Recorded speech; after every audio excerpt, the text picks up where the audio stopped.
सबूत मिले, सबूत मिले इन द सेंस जो सागर अदानी जो भतीजे हैं गौतम अदानी के, यानी राजेश अदानी जी के जो बेटे हैं, उन्होंने बड़े ही ज्यादा डिलीजेंटली, बड़े ही मतलब बच्चे ने बड़ी ईमानदारी से काम किया।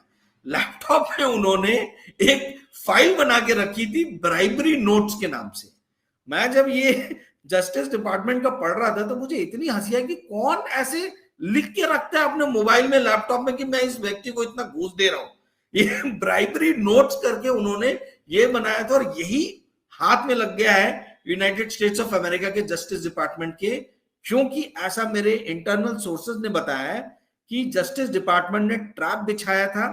अजूरे का एक ऑफिशियल था जिसकी इंक्वायरी अमेरिका पहले ही कर रहा था, उसने जाके जस्टिस डिपार्टमेंट को कहा कि आप मुझे छोड़ दीजिए, मैं आपको एक दूसरा बड़ा केस बताता हूं।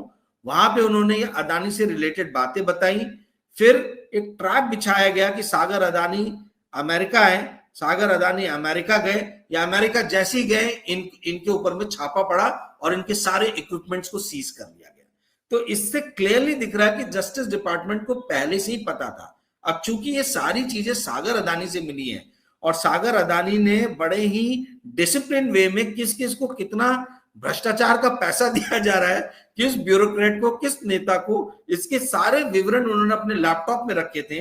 तो वो सारी जानकारी अब इनके पास चली गई है। तो आई मीन मुझे समझ में नहीं आता, हम अपने घर में बच्चों को सिखाते हैं कि पढ़ाई के नोट्स बनाया करो, ये पता नहीं विकास का कौन सा गुजरात मॉडल है कि भ्रष्टाचार के नोट्स जो है वो भी लोग बना रहे। तो अगर ये नोट्स हाथ में नहीं पड़ते, ये उसका नाम भी इन्होंने दिया है ब्राइबरी नोट्स करके, ये उनकी रिपोर्ट में मेंशन है। और ये कोई भी नहीं बता रहा कि ब्राइबरी नोट्स जो सागर अदानी के पास से मिले हैं वही सबसे बड़ा सबूत जो है वो अमेरिका के हाथ में लगा।